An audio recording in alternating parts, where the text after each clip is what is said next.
Atendendo ao pedido do Elbio, nós vamos falar hoje sobre mitomania. Você já ouviu falar sobre mitomania?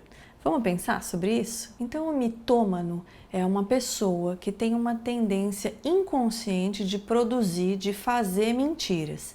E veja, a gente não está falando aqui de um mentiroso ou de um fraudador. O mentiroso, e especialmente o fraudador, eles têm um objetivo de prejudicar alguém, têm um objetivo de satisfazer algum desejo seu. No caso do mitômano, muitas vezes o mais prejudicado na história é ele e não o outro. E a gente também não está falando da criança pequena, que é natural que numa determinada fase do seu desenvolvimento, que faça fantasias, que confunda o que é a realidade e o que é a fantasia. O mitômano faz mentiras de modo a parecer que ele acredita fortemente no que ele está dizendo. E qual que é o sentido disso? Por que ele faz tantas mentiras? Porque ele tenta se aliviar de um sofrimento. Ele tenta construir uma outra realidade que é diferente da realidade que ele vive. Então, por exemplo, alguém é muito pobre e diz que vem de uma família muito rica, de uma família abastada, que nunca teve problemas financeiros. Então, ele teve um passado muito sofrido em relação a dificuldades econômicas e ele inventa uma outra realidade e conta até detalhes dessa realidade que ele construiu. Ou, além de tentar criar uma realidade, ele tenta se mostrar mais do que é.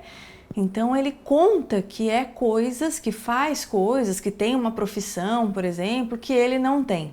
E o objetivo é sempre tentar se aliviar, se livrar de um sofrimento, é se proteger, é transformar a realidade numa tentativa de autoproteção. Tem um filme chamado A Vida é Bela, que eu acho que pode ajudar a gente a compreender um pouco do que eu estou falando. Não que o personagem do filme fosse um mitômano, mas ele ajuda a entender esse mundo em que vive o mitômano e a tentativa de se livrar do sofrimento em que ele vive. Então assistam, é bem interessante o filme. O personagem principal, ele é um judeu, A Vida é Bela é um filme italiano, do Benigni, e ele é um judeu que tem um filho pequeno e que é levado para um campo de concentração. Então toda a tentativa dele é criar jogos e tentar mascarar aquela realidade super difícil, aquela realidade sofrida em que ele vivia no campo de concentração. Então ele vai criando, inventando histórias para tentar mascarar aquilo que é vivido. E quando o mitômano é confrontado, com a realidade, quando a mentira é desmascarada, ele geralmente tem um sentimento de muita vergonha.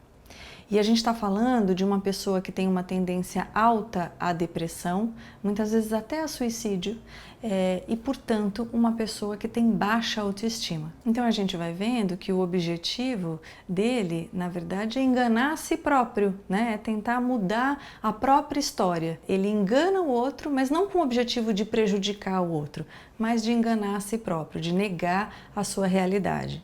E é por isso que eu digo que muitas vezes esse comportamento é muito mais prejudicial a ele mesmo do que ao outro. Muitas vezes esse comportamento está relacionado a outros quadros, como por exemplo um quadro que a gente chama de tendência antissocial. Quem fala bastante sobre o quadro de tendência antissocial é o Winnicott, que é o psicanalista que fez por outra, trago aqui para a gente conhecer mais sobre conteúdos dele. E ele diz uma coisa que eu acho bem interessante sobre esses comportamentos de tendência antissocial.